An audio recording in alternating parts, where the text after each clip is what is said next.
Hi guys, I'm Emily of Artemisia Academy, and today we're going to be talking about 5 steps to detox your diet and how to prevent the need for detox.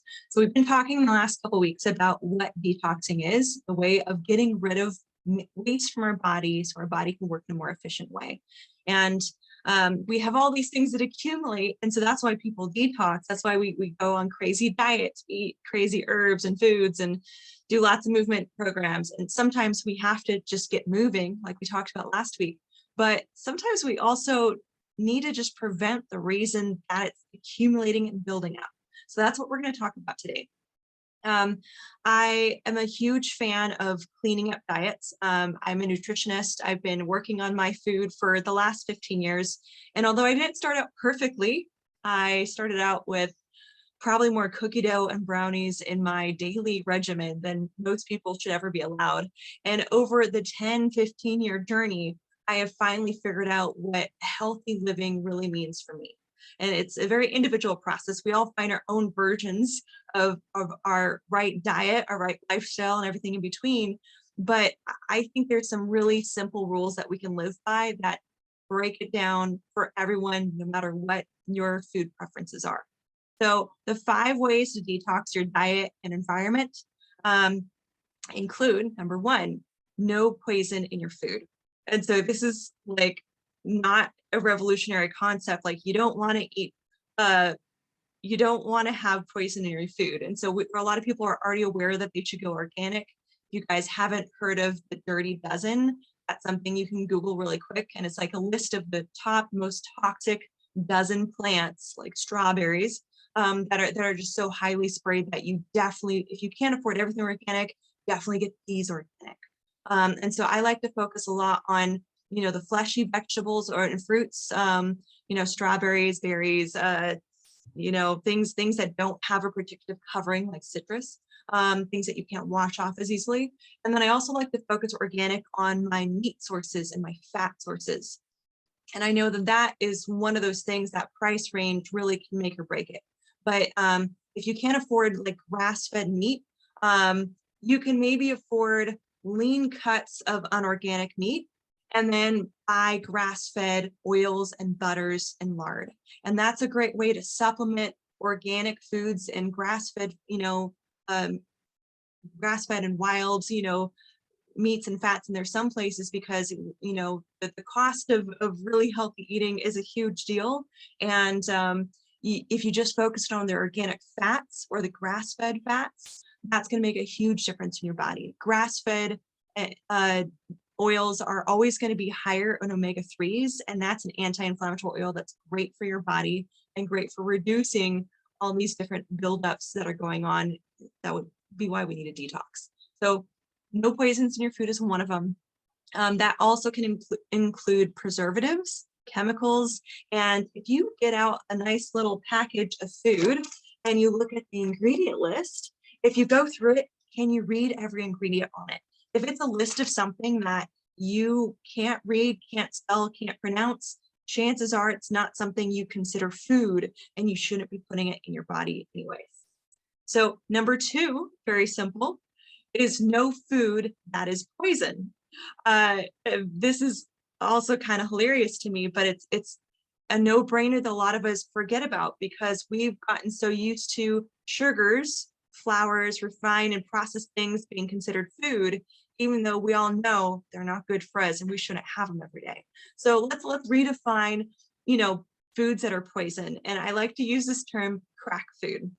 And so crack food is a substance that is highly processed, refined, a lot of times a white powder that makes foods addictive. And so sugary things, flours, fake sugars, those altered sodas, all of those things are going to be building up in your body and causing you to gain more weight, to, increase little pockets of toxins that your body is bubbled off and protection to not have to deal with it. And so if you want to really clean out your cupboards and clean out your diet, one of the things that I have to do myself is just to not keep it home and not buy it. And that's a really hard thing, especially if you go into a grocery store, You might go in there and buy a bunch of really healthy stuff, and then you go to the checkout aisle, and every single time, every checkout aisle everywhere, it's filled with all those crack foods right by the door, so that as you're getting that little hangry or blood sugar crash going while you're checking out, you're like, oh yeah, I do need some chocolate. Oh yeah, I do need some of this gummy bear something or other. So how do you avoid getting those at the end of the checkout line? I always like to say, have a snack before you go shopping, because it's just going to happen. And when I go grocery shopping, I like to walk around the periphery of the grocery store, because everything in between is packaged, processed, preservative filled foods that I usually don't need. And so the outside of the grocery store is your produce, your meats, your breads, your cheeses, your dairy, maybe go down the frozen aisle for a couple things. And then everything else in between, it's like it's got to be on the list, otherwise I get easily distracted. All the new fancy products that they put out there that are questionable. So avoid foods that are poisoned and you'll be good to go. Number 3 on our list is eating local. And this may not be really a huge thing for some people, but I know for me, I live in Southern California. I live in a bountiful place where there's farmers markets 6 days a week. And I do know how lucky I am. I've lived in snowy places before. Seasonal food is really important to consume, because when we're eating things out of season, we're a lot of times eating sugary foods out of season. We're importing them halfway across the world. And a lot of things that are imported actually do have to get sprayed, even if it's organic, because it has to cross country lines. So by eating in the country, you're already doing a little bit better.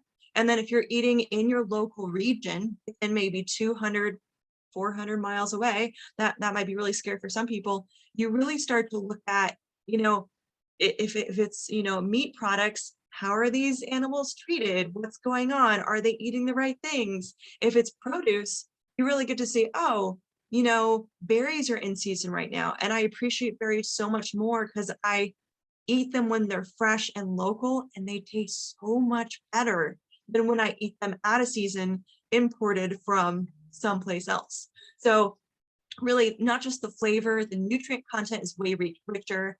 And anytime that you're buying local, you're not just supporting your local farmers and your local economy, but you're also like lessening gas emissions on the planet, because half of the gas emissions out there is just trucking food back and forth across the world instead of eating what's right here. So if you have a farmer's market, go to that. Those are super awesome. If you don't know about a CSA box, a community supported agriculture box, I'll put a link to a previous blog post about that, but definitely check out CSA boxes. It's a great way to have food delivered to you sometimes of stuff that's in season. Yeah, so eating local, fabulous thing to do. I'm losing track here, 4 is to use less plastics and packaging.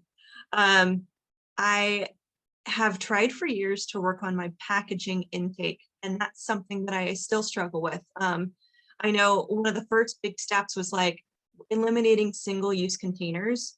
A really simple one is like, if you go to get coffee, bringing your own coffee mug. I know during COVID, we're maybe not doing that as much, but I really have been thinking a lot about how many times I've used a plastic water bottle or a paper coffee cup, and I drank 1 cup of something out of it, and then it goes in a landfill, or then it goes maybe even a recycle bin. But still, it's only used once, and how wasteful that is to just use something 1 time, let alone the amount of materials used to create a new product every single time, the environmental load of what's being offset, what it takes to really create plastics or whatever it is, trees, to make that 1 container. And then also thinking about the back end of that is that every time we use something, it goes in a trash or recycle bin, what's really happening at the end. And so I like to think about the full life cycle of products as much as I can. Just because of it's recyclable, it doesn't mean that it's not using resources someplace to make it and to recycle it and turn it into a new material. So if you're not really into the whole environmental thing, that's totally fine, but at least looking at how plastics and a lot of products nowadays use really insane amount of chemicals and materials to make them. And this is something that we hold our water in, we hold our food in, we hold our baby products in. It's something to really consider. If you're worried about heavy metals, if you're worried about detoxing all the time, eating things in less plastic containers, microwaving plastic containers, is going to make a huge difference. And then, thinking about if you're using reusable materials like silicone bags. I just found about those last year. Silicone bags are, heat proof, so I don't have to worry about melting a plastic bag if I'm putting hot leftovers in them. I can reuse them as much as I want. You just rinse them out, put them in a washing machine.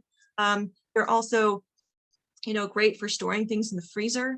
And then you can also just use more glass Tupperware or metal, metal or glass, I guess, thermoses for drinking things. It makes a really big difference.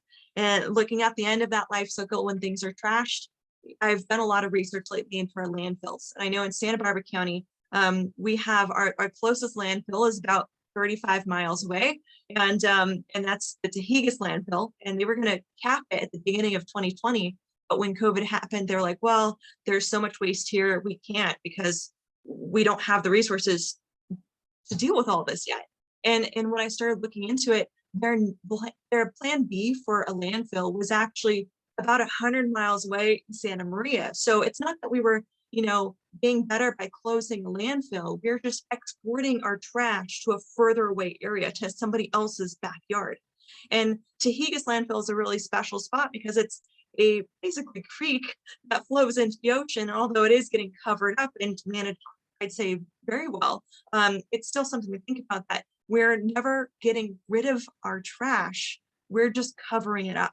We're just moving it to somebody else's backyard and covering it up.